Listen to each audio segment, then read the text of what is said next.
안녕하십니까, 임디패스의 김태입니다.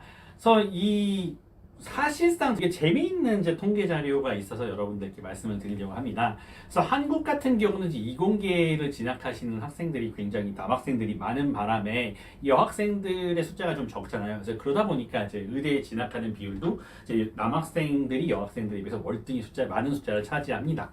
하지만 이제 그 이민 사회를 생각해 보고 그다음 전체 미국 사회를 생각하게 되면은 요새 들어서 이제 여학생의 숫자가 남학생의 숫자를 역전하는 현상이 발생을 했습니다. 그래서 옛날부터 사실은 벌써 여학생들이 50% 정도를 차지한 지는 거의 한 10년 가까이 돼가는 것 같습니다. 가지고 이제 통계 자료를 보면은 사실 그 생각을 한 번도 안 해봤는데 치대 통계 자료를 봐도 그렇고 의대 통계 자료를 봐도 그렇고 항상 한 50대 50이어서 그게 전 너무나 당연하다고 생각했거든요.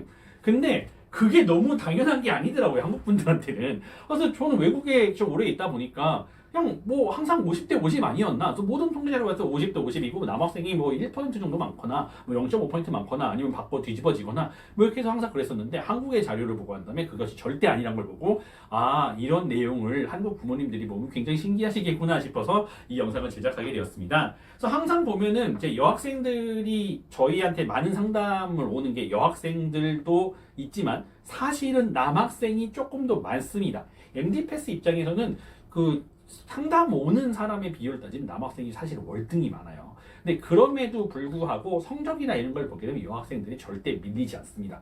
그다음에 성적 같은 경우는 사실은 여학생이 약간 더 높은 텐던시를 보여요. 그러니까 어떤 꾸준함이나 이렇게 하는 부분에서 꼼꼼함이나 이런 데 있어서는 GPA나 이런 것들은 대체로 여학생이 좀 더 높았던 것 같습니다. 근데 그렇다고 그러면 이제 나중에 가서 이제 DAT 시험을 봤었을 때 여학생들이 좀 더 불리하느냐라고 하는데, 말씀드렸다시피 DAT 같은 경우는 이제 남학생들이 상대적으로 강했던 QR과 PAT가 있는데, QR 같은 경우가 차지하는 비중보다 그다음에 그 사이언스 세 과목이 차지하는 비중이 훨씬 더 높기 때문에 여학생들 같은 경우가 좀 더 유리한 시험이라고 말할 수도 있을 것 같습니다. 특히 시험 자체가 난이도가 그렇게 높은 편이 아니어가지고 실수가 적어야 되는 게 굉장히 중요한 게 DAT 시험이다 보니까 확실히 DAT 시험 쪽에서는 여학생 쪽이 좀 더 유리한 편이 많은 것 같습니다. 저희가 생각해봤을 때도 고득점을 받았던 사람들은 그 남학생의 숫자보다는 여학생의 숫자가 조금 더 많은 편에 속하지 않았나 싶은 생각이 들 정도로 여학생이 강세를 보이는 시험이기도 합니다. 물론 그래도 저희랑 같이 공부한 사람들이 남학생이 훨씬 많다 보니 그러니까 저희가 뭐 남학생에 대한 샘플이 더 많긴 하지만 그러니까 저희가 있는 적은 샘플로 봤었을 때 여학생들도 굉장히 강한 모습을 보이던 것이 DAT라고 말씀을 드릴 수 있을 것 같습니다. MCAT 부분 같은 경우는 이 시험 자체가 굉장히 어려운데 재미난 거는 이 부분에서 차지하고 있는 게 사이콜로지와 그 다음에 그 뭐 소시올로지에 해당되는 그 한 파트하고 그리고 MCAT이 있었기 때문에 할 수 있는 그 두 파트가 있기 때문에 사이언스 두 개와 이 두 개가 있어서 오히려 이쪽에서도 여학생이 생각보다 약하지 않은 모습을 보여줍니다.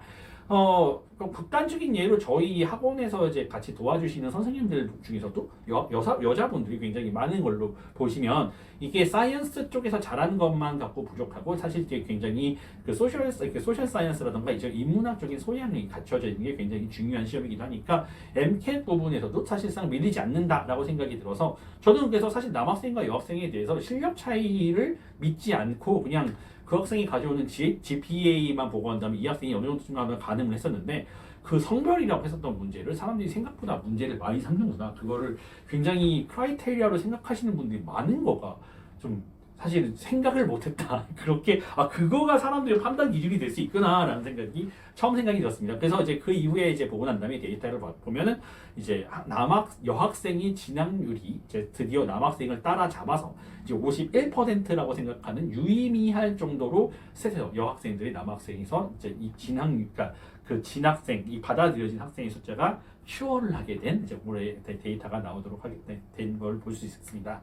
그래서 이 텐던시가 계속 갈 거냐 생각하는데 사실상 텐던시는 제가 봤을 때 유지가 될 거라고 보고요. 그러니까 벌써 십몇 년째 벌써 이렇게 거의 동일한 숫자의 사람을 뽑는 거 봐서 뭐 이렇게 어떤 차별이 있는 게 아니라 그냥 어떻게 보면 그냥 뽑다 보니 60%가 나오는 것 같구나라는 생각이 들기도 합니다. 그래서 지원하는 숫자는 여학생들은 계속 늘고 있는 추세고요. 지원도 굉장히 많이 해요, 여학생들 분들께서. 그러다 보니 뭐 딱히 그런 당연한 결과가 나온 게 아닐까라는 생각이 들긴 하는데 학부모를 가진 학생들 중에서 부모님들 중에서는 뭐 우리 한국에서는 이제 가끔씩 이러더라고요. 우리 여자인데 뭐 이과 가도 되겠냐 이런 형태의 질문을 하시는 분들이 의외로 많았다는 사실 자체에 좀 충격을 받으면서 이 영상을 이제 제작하게 되었습니다. 그래서 이쪽에 대해서 이제 종시 통계라든가 이런 게 궁금하신 분들은 찾아보시게 되면 항상 이렇게 이 회사 그 나라 저기 DAT도 그렇고 ADA도 그렇고 그다음에 MCAT에 있는 그 부분도 그렇고 항상 공식 통계 자료를 웹사이트에다 공개를 하고 있습니다.